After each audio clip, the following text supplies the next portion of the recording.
Clueless. Definitely one of the most influential chick flicks to ever grace our screens.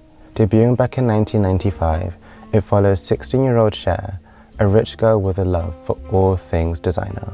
With a best friend who is just the same, Dion and Cher were bound to have some of the best looks of mid-90s cinema. Today, we will be delving deep into the characters' wardrobes and analysing how their styles change alongside their character development, starting with the icon herself, Cher. Ew! Get off of me! Ugh, as if! Cher is a ditzy blonde, not the brightest in the room, but also not totally stupid. She aims to be perceived as smarter than what she actually is, shown in how she tries to change her grades on her report card before presenting it to her father.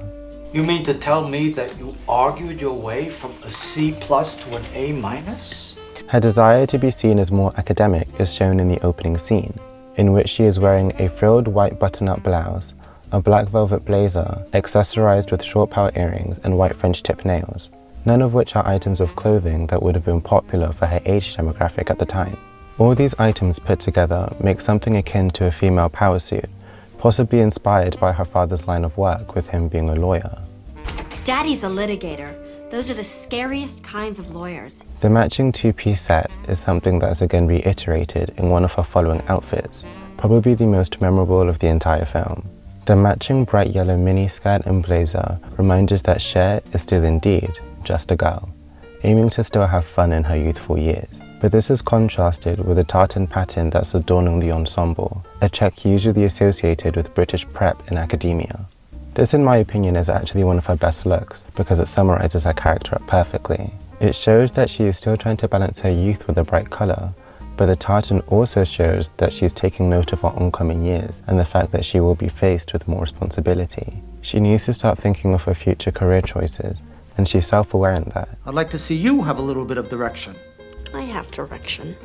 As the film progresses, her color palette mostly stays the same, sticking to black and white with the occasional pop of color, usually but not always red. She also chucks in some yellow from time to time. I really like this outfit where she wore, I think it was a blue plaid miniskirt with a blue top, and it had like frills on the sleeves. It was really cute. Her preppy choices in fabric, whether it be argyle or tartan, are also still just as persistent. I have my tartan umbrella for just to commemorate, you know. You love a little, I bought it just for this video. It's a good pattern to stick with. As you get introduced to her love interest, Christian, she starts to adopt an even more feminine look, incorporating more baby pink in her day-to-day wear. At one point, she was even wearing pink blush, pink eyeshadow, and pink lipstick. It was so much pink. Everybody screamed. Everybody screamed. She looked great though. She also starts to wear more white, a color associated with innocence and purity. We later come to find out that Christian is actually her first love. Cher, get in here. What's up, Daddy? What the hell is that? A dress. Says who? Calvin Klein. The white mini dress she wore on her and Christian's first date is soon completely contrasted with the red nightdress she wore the second time he came over, with this color being associated with more love, romance, and even passion, something that Christian was definitely not feeling that night. This is emphasized by how much more flirtatious she was towards him, to the point where it was borderline cringe. Like it was such a hard watch. I couldn't. I feel like it's impossible to talk about Cher's style without also bringing in Dion. Here's where Dion lives. She's my friend because we both know what it's like to have people be jealous of us.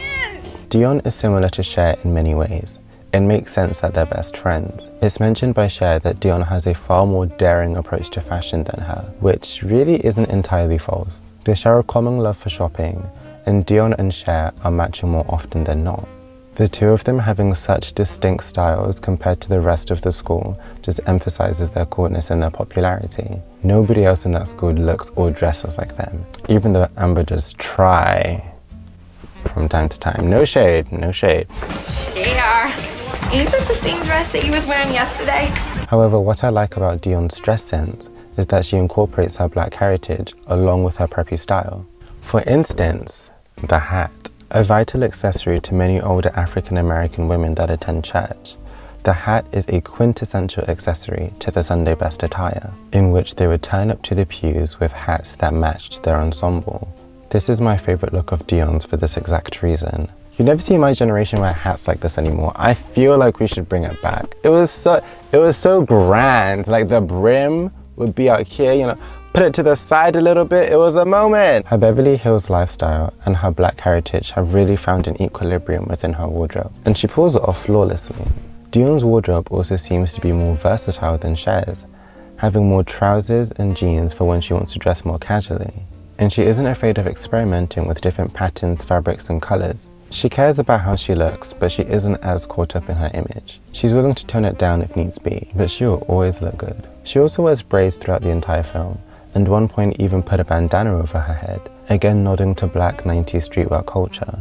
And I also love how they never actually permed her hair. She may be rich, but you could never call her whitewashed. It shows that she didn't have to conform to be seen as desirable or worthy amongst her peers. She was just that girl, and she was authentic about it. And even though the cha-cha outfit is one of my favorites, I absolutely love this green and yellow look on her and Murray. They look fantastic. Speaking of Murray, we are introduced to him early on in the film, a scene in which he's arguing with his girlfriend, Dion. You are instantly drawn to their contrasting styles. Dion in full preppy attire with Murray in streetwear, an aesthetic much more popular amongst that age demographic in the 90s. His chain, saggy jeans and flat cap show that Murray is comfortable within his blackness, and even though this style of dress would have been looked down upon by many elites, many of which would have been attending that school as was an affluent area, even after he got his rich girlfriend, he didn't feel the need to change and start draping jumpers over his shoulders. He stayed true to himself, and I like that. Street slang is an increasingly valid form of expression. Most of the feminine pronouns do have mocking, but not necessarily misogynistic undertone. Wow. You guys talk like grown-ups. Oh, well, this is a really good school. I also like how Dion's suit and his briefs are matching in the fight scene. I find it really funny. It's almost like they were foreshadowing that they were going to stick together. He's a pretty likable person, with no major character arc to follow his wardrobe. However, you do see that the closer him and Dion get, the more colour he starts to wear. This may also be due to the change in seasons as he started to enter the spring semester towards the end of the film. In the opening scene, he's coveted in brown and army green. I find it quite funny because he's basically wearing like war attire, war clothes, and he's like having an argument. But the last time we see Murray, he's wearing a duck egg blue suit, which perfectly complements Dion's baby pink dress for the wedding. These two are honestly made for each other. Now we have Amber. Amber is portrayed as Cher's foil throughout the film. Not complete enemies the way Janice and Regina were in Mean Girls, but not the best of friends either. We are introduced to her character during a debate in class, in which we can see Cher and Amber go head to head. We can even start off with a difference in their outfits. Cher is in bright yellow, Amber is in black. Cher is wearing a mini skirt, Amber's wearing denim jeans. If Cher is 6, then Amber is 9. When you squint, they're really similar, but they are complete opposites. Even their hair colors are on opposite ends of the spectrum. However, in saying this, Amber still keeps her outfits fairly feminine, and isn't afraid of adding an element of kookiness to her day-to-day wear. She always changes her hairstyle, whilst Cher will rarely put it in a ponytail. And she isn't afraid of some now, very of the time fashion accessories. This outfit of hers also sticks out to me. There's like so many layers, but she's also like not wearing a lot of clothes, so I just find that really funny. She kind of reminds me of the Fortnite character, the one that's slim thick, the one that's real slim thick, body yada yada. I think the outfits that the girls wore to PE summarizes their characters pretty well. Cher keeping it classic with a black string vest over a white tee. Dion in some sort of frilly top that looks like a corset, but it isn't a corset, and I don't know, it's cute. Practical for PE? I don't know. And she manages to keep her hair out of the way by putting a bandana on her head, whilst Cher opts for a hair bubble. And then we have Amber in what I like to call full Foot Locker attire. Where did you get your fit from? Where did you get kill your vendor? It was, what gets me is the red star. Why is it there? And the two long pigtails are really funny to me because even though her hair is out of the way, like if you're going to pick up the ball, like your hair is still gonna fall. It's not practical. The fact that Amber and Dion are also wearing jewelry sends me into oblivion. They never planned to take part in that lesson, ever. And they did excuse themselves. Amber? Miss Stoger, my plastic surgeon doesn't want me doing any activity where balls fly at my nose. Well, there goes your social life. Even though Amber's dress sense tends to be fairly obnoxious, this look of hers is my absolute favorite from the entire film. Even though this two-piece crochet look is very loud, you can see that she's wearing the clothes rather than the clothes wearing her. She has the charisma to pull it off. And I like how the bright colors are also toned down a little bit with the browns that are woven within the material. Overall, it just looks fantastic. And her kooky hair, I love it. I absolutely love it. And the last person we have today is Ty. We are introduced to Ty as a downright tomboy. I'm talking of baggy jeans, baggy shirt, poorly box-tied hair, flannel. A flannel. She was wearing a flannel. Upon her arrival, Cher wanted to take Ty under her wing and help her integrate into the school. However, Dion was not as keen on the idea. She was concerned that Ty would ruin that perfect image. This particular scene from the film is one of my favorites, purely because there is just so much to analyze here. We see Cher in a short burgundy sleeved dress with a matching belt, with the cut of the garment honestly giving me First Lady with how formal it is. She is 16, mind you, wearing this. Mother of the bride. The color of the dress also matches Ty's hair and flannel, and when you couple this with how close they are walking as compared to Dion and Cher, you can see that Ty and Cher were becoming better friends. This is also one of the only scenes in which we do not see Dion and Cher matching in any way, shape or form. No fabric, pattern or color is common between their two outfits, further highlighting the divide between the two in regards to their association with Ty. Dion seemed dreadfully embarrassed. Post-makeover, we see that Ty has now been Cherified, now sporting Cher's signature miniskirt along with a more tight form-fitted top. Her hair has now also been let down with better curl definition and dyed to a more natural shade of red. I also like how they didn't straighten her hair. I like when people are themselves. This is one of my favorite makeovers in film, purely because you see that Cher did not completely override all of Ty's previous interests. She took into account what colors Ty is most comfortable in and kept her within that. She just made her a bit more polished and put together, rather than drowning her in a pink or a yellow that she's completely unfamiliar with.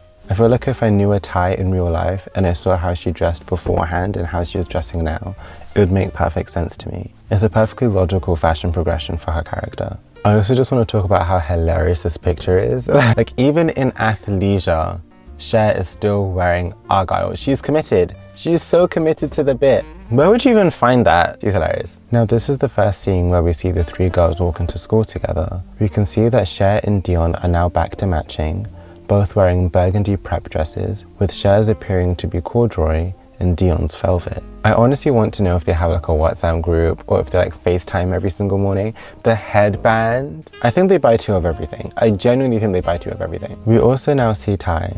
Although she's not matching the other girls, her color palette is still well within theirs. I think the muted green really balances all of them out. We also start to see that she's adopting more tartan within her wardrobe, aligning herself with the girls and their aesthetic. I would honestly love a Cher, Dion and Gretchen Wiener like collab. If they ever did that, if they're ever in the same universe, that would have been fun. However, even though we see that Ty is still trying to fit in, she is not completely assimilated to the other two girls. Her frizzy hair indicate that she's probably still not fully there yet in regards to her new beauty routine.